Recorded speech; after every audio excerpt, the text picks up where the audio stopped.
સૂત્ર અર્થના રહસ્યો. પ્રણામ.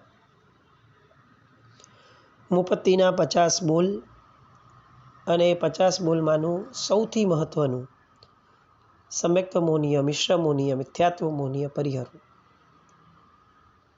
એમાંથી મિથ્યાત્વના પ્રકાર, એ મિથ્યાત્વના પ્રકારોની અંદરમાં આપણે ગયા વખતથી સત્સંગમાં જોડાયા છીએ.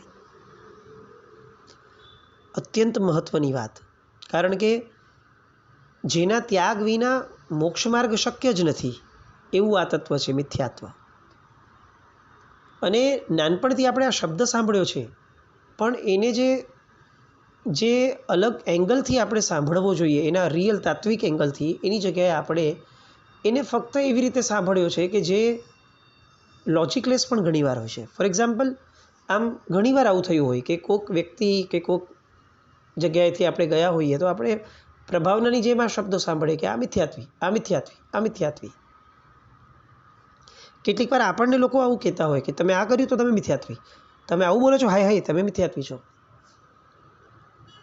એટલે આ મિથ્યાત્વ નામનો શબ્દ જે છે કે જેને શાસ્ત્રની અપેક્ષાએ સૌથી મોટી ગાળ કહી શકાય, એને સમજ્યા વગર ક્યાંય પણ વાપરવો એ પણ તકલીફ, અને કોઈ વાપરતું હોય અને આપણે એમાં સમજણ ન કેળવીએ અને એને સાથ સહકાર આપીએ તો એ પણ તકલીફ. ટેકનિકલી જોવા જઈએ તો કોઈ જીવને મિથ્યાત્વી તરીકે જે રબર સ્ટેમ્પ લગાડવાની જે અધિકારિતા છે, અધિકૃતતા છે, એ યા તો એ વ્યક્તિ સ્વયં એના પોતાનામાં છે અને યા તો કેવળ જ્ઞાનીમાં છે. કારણ કે એના અંતઃકરણમાં શું ચાલે છે, એ જે ક્રિયા કરે છે અથવા એ જે વિચારણા કરે છે, એની પાછળ એનો આશય શું છે એ કોણ જાણી શકે? અને એ જાણ્યા વિના કોઈની ઉપર રબર સ્ટેમ્પ લગાડવો એ પણ કેટલો ઉચિત છે. તત્વર સૂત્રમાં બહુ સરસ વાત આવે છે કે સમકીતી આત્મા જે છે એ નોવેલ વાંચે ને તો પણ એ મોક્ષ માટે છે, અને મિથ્યાત્વી આત્મા જે છે એ શાસ્ત્રો વાંચતો હોય તો પણ એ દુર્ગતિ માટે છે. હવે આપણે કેવી રીતે જજ કરી શકીએ કે સામો વ્યક્તિ નોવેલ વાંચે છે એટલા માત્રથી એ મિથ્યાત્વી થઈ ગયો? કારણ કે જો એ સમકીતી હોય તો આ વંચાતી નોવેલ એ પણ એના મોક્ષનું કારણ બનશે. કારણ કે એમાંથી એ કંઈક એવું તત્વ લેશે વિચારણામાં કે જે તત્વના કારણે એના ઢગલાબંધ કર્મોના ભૂકા નીકળશે, કેટલીક માન્યતાઓ, એની ભ્રાંતિઓ, એ બધું તૂટતું જશે. એટલે જે વિષય મનનો છે એ વિષયને જ્યાં સુધી આપણી આગળ સામાના મનના પરિણામ સમજવાની વૃત્તિ નથી મળી, સમજણ કે ક્ષમતા નથી મળી, ત્યાં સુધી એની પર કમેન્ટ પણ કરવી એ પણ નબળું કહેવાય. એટલે પહેલી વસ્તુ એકદમ ક્લિયર છે કે આ મિથ્યાત્વના પ્રકારો જે આપણે શીખીએ છીએ એટલા માટે નહીં કે આપણે કોકને મિથ્યાત્વી ઠરાવીએ, એટલા માટે કે આપણે આપણી વિચારણાને કન્ફર્મ કરીએ. આ તો એક બેઝ રૂલ આપણે સમજવાનો છે. 5 પ્રકારના મિથ્યાત્વ હતા. પેલું અભિગ્રાહિક મિથ્યાત્વ, એટલે જે કેટલાક શાસ્ત્રો ભણતા ભણતા પોતે રિસ્ટ્રિક્ટેડ થઈ ગયા છે, અને એ રિસ્ટ્રિક્ટેડ થાય એટલો પ્રોબ્લેમ નથી. પ્રોબ્લેમ મેજર એ છે કે હવે બીજા પક્ષ માટે એ એટલા બધા તિરસ્કાર કરતા થઈ ગયા છે, ઘૃણા કરતા થઈ ગયા છે કે એને શાસ્ત્રકારો સીધું અભિગ્રહિક મિથ્યાત્વી નામ આપી અને એને પાખંડી પુરવાર કરી દીધા છે. એટલે પહેલા પ્રકારનું મિથ્યાત્વ એમને લાગે છે કે જેઓ પોતાના પક્ષની અંદરમાં વાંચતા વાંચતા એટલા બધા રિજિડ થઈ જાય કે બીજા પક્ષને ગાળ આપે, બીજા પક્ષનો તિરસ્કાર કરે, બીજા પક્ષને ઉતારી પાડે. આ પ્રકારનું મિથ્યાત્વ એ પ્રથમ મિથ્યાત્વ, અભિગ્રહિક. બીજા પ્રકારનું મિથ્યાત્વ છે અનાભિગ્રહિક. આ બધી વાતો આપણે લીધેલી છે, ફક્ત રિવાઇઝ કરીએ છીએ. બીજા પ્રકારનું મિથ્યાત્વ અનાભિગ્રહિક. અનાભિગ્રહિક એટલે શું? કે ભાઈ એને એમ લાગે કે બધા વંદનીય જ છે, મૂકો ને માથાકૂટ, બધા જ દેવ પૂજ્ય છે, એટલે કોઈ દેવ માટે નિંદા કરાય જ નહીં, આપણાથી બોલાય જ નહીં. કોઈ દેવ માટે નહીં, કોઈ ગુરુ માટે નહીં, કોઈની માટે ન બોલાય. હવે એને પણ મિથ્યાત્વ કીધું તો આપણને પ્રશ્ન થાય કે એમાં તો સારું જ છે ને, બિચારો સત વિચારે છે, કોઈનું ખોટું કરવું નહીં. તો કે એમ ન ચાલે. કોઈનું ખોટું ન કરવું એ પણ મિથ્યા માન્યતા છે. કેમ? કારણ કે જે સત્ય છે તે સત્ય છે ને જે અસત્ય છે એ અસત્ય જ છે. આપણે એમ કહેવું કે ભાઈ સત્ય અસત્યનો ભેદ શું કરો, બધું સત્ય છે, તો મુશ્કેલી છે, તો એ પણ ખોટું છે. એટલે આ બીજા પ્રકારનું જે મિથ્યાત્વ છે અનાભિગ્રહિક, એ મિથ્યાત્વ એવા વ્યક્તિઓને છે કે જે સત અને અસત એનો વિવેક નથી કેળવી શકતા. આપણે ત્યાં બધાને સારા કહેવું એવી કોઈ વાત નથી. ઘરમાં કોઈ 5 વ્યક્તિ છે ને 5 વ્યક્તિમાંથી કોઈ એક વ્યક્તિ નબળું કરે છે તો આપણે એમ કહેવું કે એ બાળક છે, એ જે કરે બધું ચાલે, એમ ન કરાય. એમ કરશું તો ભવિષ્યમાં એ વધારે પુષ્ટ થશે અને વધારે મોટું કરશે. અને એના કરતાં પણ તાત્વિક અપેક્ષા એ જે સત છે એ સત છે જ, અને જે અસત છે એ અસત છે જ. હા, અસત પ્રત્યે તિરસ્કાર ન થાય, પણ એટલા માત્રથી એ સત નથી થઈ જતો. એટલે આ વિવેક દ્રષ્ટિ કેળવવાની જે વાત છે અતિ મહત્ત્વની, જે જ્ઞાનથી જ આવે, એને એટલે જ આપણે ત્યાં પડવમ નાણમ તવોદયા આ શબ્દ વાપરી લીધો કે ધર્મની અંદરમાં પ્રવેશ કરવો છે ભાઈ તમારે, તો તમે લોલેલલ કરવાના હો, કોઈના આશ્રય જ જીવવાના હો, તો ઊભા રહો ભાઈ. આ માર્ગ એવો છે કે જ્યાં તમારે જ્ઞાન મેળવવું જ પડશે. સમ્યક જ્ઞાન દર્શન ચારિત્રાણી. આ જ્ઞાન વગરની દર્શન અધૂરું કીધું, જ્ઞાન વગરનું ચારિત્ર અધૂરું કહી દીધું ભાઈ. અને તમે એમ શરત મૂકો કે ભાઈ આપણે કાંઈ ભણવું નથી, જે આ કોઈ કહે એ કરી લેવું બસ, તો ભાઈ ઊભા રહો. આ ટોળાવાળા લોકોનો ધર્મ નથી. અહીંયા મગજ સાઈડ પર રાખીને આવવું હોય તો ઊભા રહો. તમે પહેલાં મગજને કેળવો, બુદ્ધિના ગુણો કેળવો, ચકાસો, પછી આવો. આ દ્રઢ વ્યક્તિઓનો ધર્મ છે. આજે અહીંયા તણાયા ને કાલે અહીંયા તણાયા એ નહીં ચાલે. સદ અને અસતનો વિવેક કરવો પડશે. અને કોઈના આશ્રયને કરવામાં વાંધો નથી, પણ જેને આશ્રયને કરીએ એનો નિર્ણય આપણે કરેલો પહેલાં હોવો જોઈએ. કોઈ પણ વ્યક્તિ કહી દે એટલે આ માની લેવું એમ નહીં. એ જે વ્યક્તિ આ કહે છે એની પહેલાં આપણે કસોટી થયેલી હોવી જોઈએ. આપણને તત્વ નિર્ણય થયેલો હોવો જોઈએ કે આ વ્યક્તિ જે કહેશે એ મોક્ષ માર્ગની ઇષ્ટ જ કહેશે. પુરુષ વિશ્વાસ એ વચન વિશ્વાસ છે. ગમે તેના વચન વિશ્વાસની વાત નથી. પહેલાં પુરુષ ઉપર વિશ્વાસ, એટલે કે વ્યક્તિ ઉપર વિશ્વાસ રાખતા શીખવું પડે. અને વિશ્વાસ કેળવવા માટે એની કેટલીક કસોટીઓ છે, બુદ્ધિના ગુણો છે, જે આપણે પહેલાં કેળવવા પડે. એટલે આ બીજું મિથ્યાત્વનો પ્રકાર જે છે અનાભિગ્રહિક મિથ્યાત્વ. ત્રીજું છે આભિનિવેશિક મિથ્યાત્વ. એ પણ આપણે ગયા વખતે જોયું કે જે પણ વસ્તુ જાણવા છતાં એને ખબર પડે કે આ ખોટું છે, અને તેમ છતાં પણ એના દુરભિનિવેશથી એને વિપ્લવિત કરી નાખે. એ જાણે છે કે ખોટો આગ્રહ છે, પણ તેમ છતાં પણ મારો આગ્રહ છે, આ મારી માન્યતા છે, એટલે આમ જ હોય, આવું જ એના મનમાં ઠસાયેલું છે. એ ત્રીજું મિથ્યાત્વ છે. આપણે એનું પણ બહુ વ્યવસ્થિત રીતે કેટલુંક એક્સપ્લેનેશન લાસ્ટ ઓલામાં જોયું હતું. ચોથું મિથ્યાત્વનો પ્રકાર સાંશયિક મિથ્યાત્વ. આ મિથ્યાત્વમાં શું આવે તો કે દેવ, ગુરુ અને ધર્મને વિશે આ દેવ કે આ દેવ, આ ગુરુ કે આ ગુરુ, આ ધર્મ કે આ ધર્મ, આ પ્રકારે સંશયશીલ બનેલા વ્યક્તિઓ એને આ સાંશયિક નામનું મિથ્યાત્વ હોય છે. કેટલીક સ્પષ્ટતાઓ જરૂરી છે. સંશય એ મિથ્યાત્વ છે, પ્રશ્ન એ મિથ્યાત્વ નથી, જિજ્ઞાસા એ મિથ્યાત્વ નથી. હવે પ્રશ્ન એ થાય કે સંશય અને પ્રશ્નમાં શું ફરક? આપણને ઘણીવાર આવું થાય, કેટલાક પ્રશ્નો અચાનક આવી ગયેલા વ્યક્તિઓ હોય ધર્મના ક્ષેત્રમાં, અને કેટલાક પ્રશ્ન પૂછે તો એ સમજો બુદ્ધિજીવી છે, એટલે એક વાર, બે વાર, ત્રણ વાર ઊંડાણમાં જઈ જઈને પ્રશ્ન પૂછે કે નહીં આવું કેમ, એમ થોડી, આવું કરીએ તો આમાં શું વાંધો છે, આમાં શું વાંધો છે. હવે ઘણું પૂછે ને તો કેટલાક વડીલો કે કેટલાક વ્યક્તિઓ એવું કહી દે કે ભાઈ આ તો બહુ પ્રશ્નો પૂછે છે, આને તો બહુ શંકાઓ થાય છે. આવી શંકાઓ, અરે તારે શ્રદ્ધા રાખવાની. અને ઓલો એમ કે એમ કેમ શ્રદ્ધા રાખું? તો આપણે એમ કે હારો આવો મિથ્યાત્વી છે, શ્રદ્ધા નથી રાખતો. અહીંયા આ મિથ્યાત્વનો પ્રકાર આવે છે. જેને સંશય થાય ને એ મિથ્યાત્વ છે, સંશય નામનું. જેને પ્રશ્ન થાય ને, જેને જિજ્ઞાસા થાય ને, એ તો સમ્યક દર્શનની દિશા છે. એટલે આપણે સૌથી પહેલાં કોઈની પર એવું ટેગ નહીં લગાડવું કે ભાઈ તું શ્રદ્ધા કરી લે, શ્રદ્ધા નહીં કરતો તું મિથ્યાત્વી રહીશ, એમ નહીં. કોઈક શ્રદ્ધાથી માને, કોઈક બુદ્ધિથી માને, કોઈક પ્રશ્નો પૂછીને માને, દરેકની પોતપોતાની વિચારધારા છે. એટલા માત્રથી એ વ્યક્તિ મિથ્યાત્વી કેવી રીતે થઈ જાય? એટલે મૂળ પ્રશ્ન આપણો, સંશય અને પ્રશ્ન બેમાં મૂળભૂત ફરક શું? ફરક એ કે બંનેઓના આશયની ઉપરથી નક્કી થાય કે આ પ્રશ્ન છે કે સંશય છે. કેટલીક વાર એવું બને કે વાક્ય અથવા પ્રશ્ન એકનું એક જ છે, પણ કેટલાક માટે એ પ્રશ્ન છે, ક્વેશ્ચન છે, અને કેટલાક માટે એ શંકા છે, ડાઉટ છે. ફોર એક્ઝામ્પલ, આમ થોડી હોય યાર, આવી રીતે બધા દીક્ષા લેશે તો યાર એક દિવસ આખું જગત ખાલી થઈ જશે, પછી સંસારમાં કોણ રહેશે? વાક્ય એઝ ઇટ ઇઝ છે. એકના મનમાં કુતૂહલ છે કે આટલી બધી દીક્ષાઓ થાય છે, તો આ રેપિડ સ્પીડ ઉપર જો દીક્ષાઓ થશે તો યાર જગત ખાલી થઈ જશે. That's it. એનો વિચાર ત્યાં અટકી ગયો છે. હવે એ એક નાનકડું રત્તીભર પણ એની આગળ વિચાર નથી કરતો, એ આટલા કુતૂહલ પર અટકી ગયો. અને બીજો વ્યક્તિ એ આ જ પ્રશ્ન પૂછી અને આ જ વિચારધારામાં આગળ વધતા વધતા વિચારે છે બધું ફેકમ ફેક છે, આવું હોતું હશે કંઈ? આવી રીતે થોડી હોય કે બધા દીક્ષા લઈ લેશે તો સંસારનું શું થશે, તો પછી સંસાર રહેશે જ કેવી રીતે? અને એના દ્વારા એ જજમેન્ટ પર આવી જાય કે કાંઈ નહીં, આ બધું અંબક છે. આ સંશય છે. જેની વૃત્તિમાં જાણકારી છે એ પ્રશ્ન છે. જેની વૃત્તિની અંદરમાં પોતાનો એક મત છે એ સંશય છે.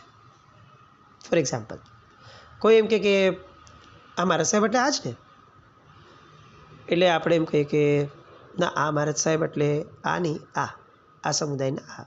અરે ના યાર, હોતું હશે, હું તને કહું છું ને 100% મને ખબર છે ને આ જ છે.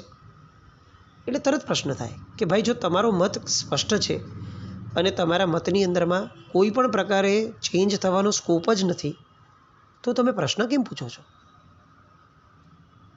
આ સંશય. અને જેને ખરેખર પ્રશ્ન છે કે અચ્છા આ મારા સાહેબ એટલે આ જ ને, અને કોઈ એમ કે ના આ નહીં, અચ્છા આ, ઓકે, મને એવું લાગ્યું કે આ હશે. આ માઇલ્ડ ભાષા, આ સ્વીકાર વૃત્તિ, તે પ્રશ્ન. આવા કેટલા બધા એક્ઝામ્પલ્સ આપણે આપી શકીએ. મૂળભૂત આ મિથ્યાત્વના પ્રકારને લેવાનું કારણ એ છે કે આજની જનરેશન છે ને એ બુદ્ધિજીવી છે. જનરેશન ટુ જનરેશન ઘણું બધું બદલાતું જાય છે.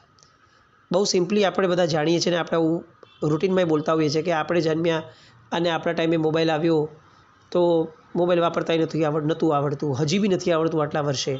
અને એક આ જનરેશન છે, જન્મતા વેદ જાણે મમ્મીના પેટમાંથી લઈને શીખીને આવ્યો એવી રીતે બધું જ એ લોકોને બાળપણથી આવડતું હોય છે. ફરક પડ્યો ને, આપણે સ્વીકાર્યું અને આપણે એના વખાણ કરવા લાગ્યા કે કેવો ડિજિટલ યુગ છે ને કેટલો ફાસ્ટ યુગ છે, બાળકો કેટલા ઇન્ટેલિજન્ટ છે. અગ્રીડ, બધું બરાબર છે. તો હવે એ જ બાળકો જ્યારે કેટલાક પ્રશ્નો પૂછતા થયા કે જે પ્રશ્નો આપણે ક્યારે પૂછ્યા ન હતા, કારણ કે આપણે વિચાર્યું જ ન હતું, પણ એ લોકો ફાસ્ટ નીકળ્યા.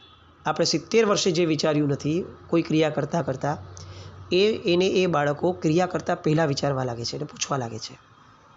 અને તરત આપણા મોઢામાંથી નીકળી જાય કે આ જનરેશનને કોઈ જિંદગીમાં શ્રદ્ધા જ નથી. આ કેટલું ખોટું છે. પ્રશ્ન થવા એ શ્રદ્ધા નથી એવું સૂચક નથી. હું 40 વર્ષથી પણ જે પૂજા કરું છું, હું 70 વર્ષથી પૂજા કરું છું, એનો અર્થ એવો નહીં કે બીજા વ્યક્તિએ કે મારા ઘરના બાળકે મારી જેમ આંખ બંધ કરીને પૂછ્યા વગર વિચારવું કે હું પૂજા શું કામ કરું છું. ચાલો, એણે તમને પ્રશ્ન કર્યો કે પૂજા કેમ કરો છો, એટલે આપણી આગળ જવાબ હોય જ ઓછા, કારણ કે આપણે વિચાર્યું નથી એટલું બધું.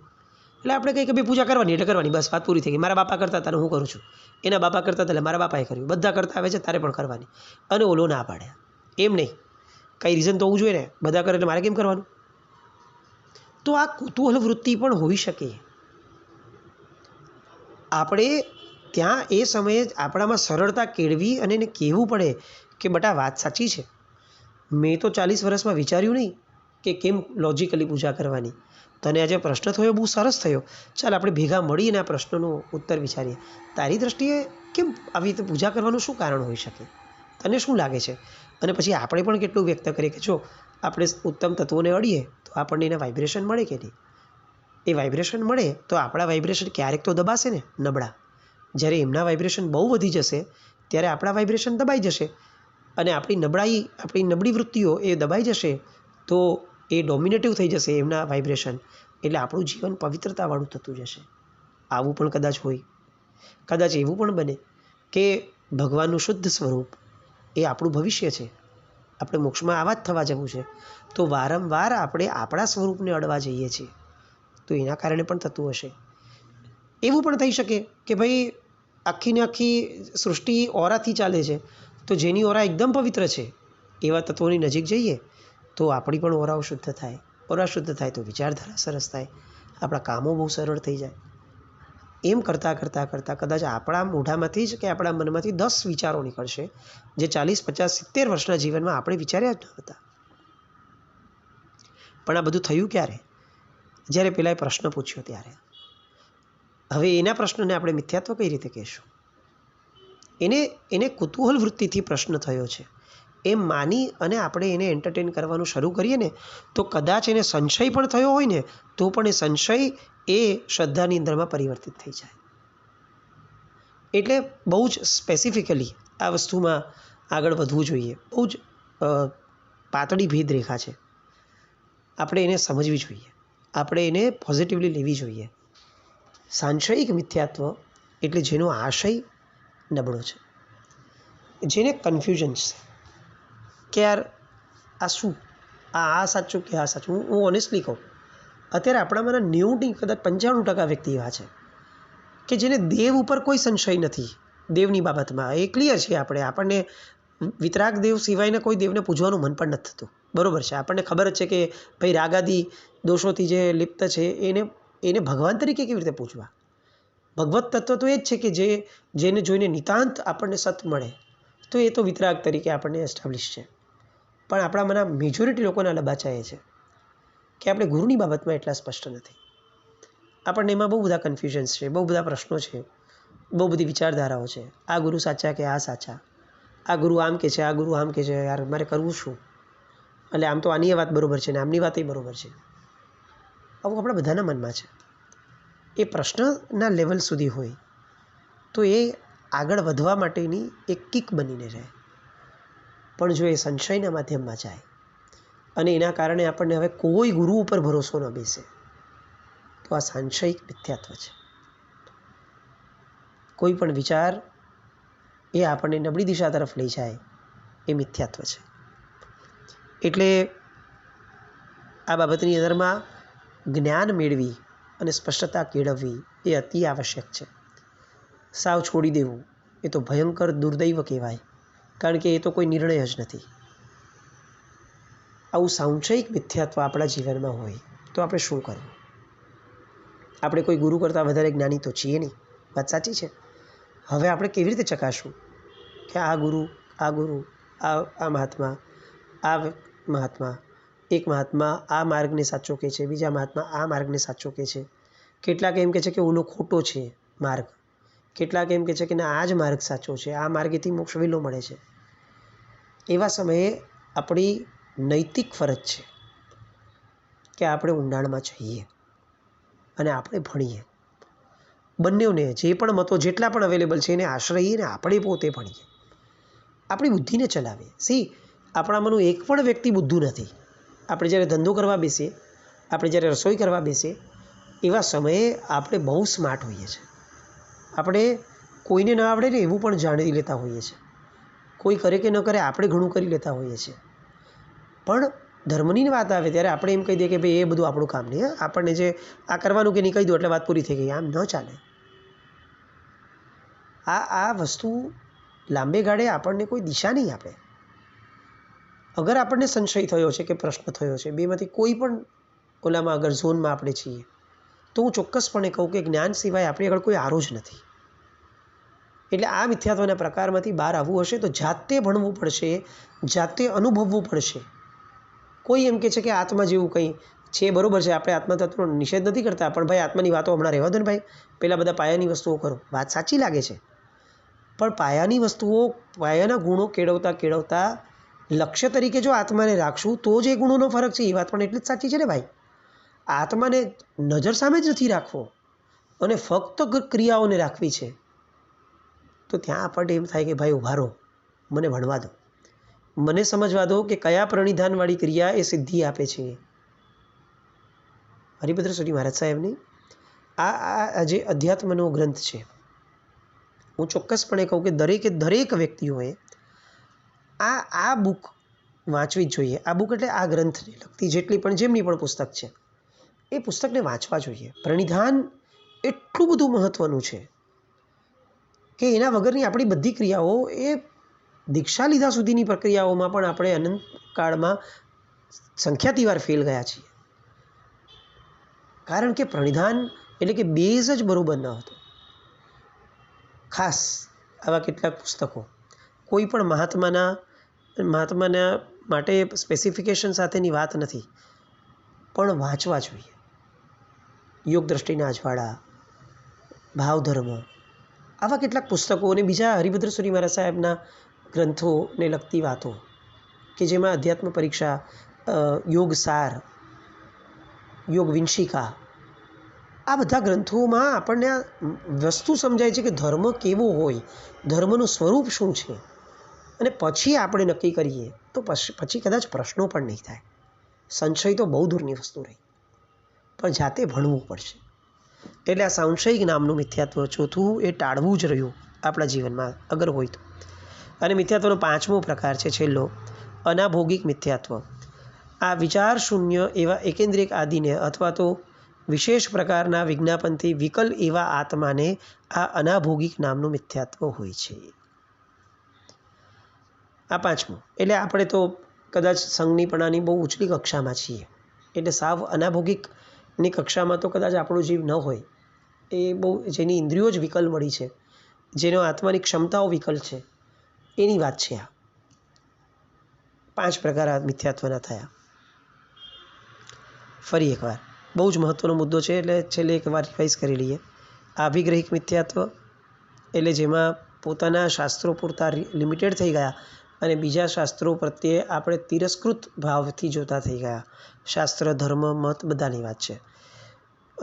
અનાભિગ્રહિક મિથ્યાત્વ બીજા પ્રકારનું, જેમાં બધા જ પૂજનીય છે એવી વાતો, પછી જેટલા મહાત્મા દેખાય બધાને વંદન કરો, બધાને માનો, ગુરુ તરીકે માનો. આવું નહીં ભાઈ. વંદન કરો કે ન કરો એ તમારો વિષય છે, પણ આપ્ત પુરુષ તરીકે કોઈ એક જ હોય કે કેટલાક જ હોય, બધા ન હોઈ શકે. એટલે બધા બધું સરખું ન હોય. આપણને ગમે તેટલી વ્યક્તિઓ, સ્ત્રીઓ ગમતી હોય, પણ મા તરીકે એક જ રાખી શકાય. એટલે બધું જ સરખું છે, સબ સમાન, આ વાળી વિચારધારા એ અનાભિગ્રહિક મિથ્યાત્વ. ત્રીજો આભિનિવેશિક, પોતાની વસ્તુને જ સાચી ઠેરવવી. હું જ સાચો, મારાથી ક્યારેય ભૂલ જ ન થાય, હું શેનું ઈચ્છામી દુકડમ આપું, મારી તો કોઈ છે જ નહીં ભૂલની વાત, હું શું કામ કોઈને પણ મચક આપું, હું નહીં જ ઝૂકું. આવી બધી મિથ્યા માન્યતાઓ, પછી ધર્મની હોય કે અધર્મની હોય, કોઈ પણ હોય, પણ આવો દ્રષ્ટિરાગ જેવો અભિગ્રહ, પોતાનું જ સાચું, એવું એ અભિનિવેશિક મિથ્યાત્વ. ચોથું સાંશયિક મિથ્યાત્વ, જેમાં સંશય થયે રાખીએ વારે ઘડીએ, આ સાચું હશે, આ ખોટું હશે, આ ગુરુ આવું હોય, આ ગુરુ. અરે ભાઈ, તું એક નિર્ણય કર, તત્વ નિર્ણય, પછી તો તારા મોક્ષ માર્ગની શરૂઆત છે, ત્યાં સુધી ક્યાં શરૂઆત છે. એટલે પહેલાં નિર્ણય ઉપર આવવા માટે જ્ઞાન મેળવવું અને જ્ઞાનને વ્યવસ્થિત પચાવવું, એના મૂળિયામાં જવું, એને ક્રમબદ્ધ રીતે કરવું. એ બધું કરવા દ્વારા મનની અંદરમાં રહેલું આ સાંશયિક મિથ્યાત્વ દૂર થાય. અને પાંચમું છે અનાભોગિક મિથ્યાત્વ, જે દરેક વિકલ આત્માઓ માટે, એકેન્દ્રિયાદિક જેવા જે વિચાર શૂન્ય વ્યક્તિઓ છે એની માટેનું આ મિથ્યાત્વ છે. આ મિથ્યાત્વના 5 પ્રકાર પૂર્ણ થયા. આપણે સમ્યક દર્શનને લગતું, મિશ્ર મોહનીને લગતું, મિથ્યાત્વ મોહનીને લગતું, ઘણી બધી વસ્તુઓને લગતું આપણે અત્યાર સુધી વિચાર્યું છે. હવે મુપત્તિના 50 બોલની અંદરમાં આગળનો ક્રમ જે છે મોક્ષ માર્ગનો, એ ક્રમની અંદરમાં આપણે આગળ વધશું. ત્યાં સુધી આ જેટલા પણ મિથ્યાત્વના પ્રકારો થયા છે, એમાંથી આપણામાં કંઈ પણ એવું લાગે કે અસત છે, તો એને આપણે ધીરે ધીરે ચકાસતા રહીએ, એવી શુભ મંગલ કામના સાથે. જીને આજ્ઞા વિરુદ્ધ કંઈ પણ બોલાય તો મિચ્છામિ દુક્કડમ. જય નમ, જય અતિશા.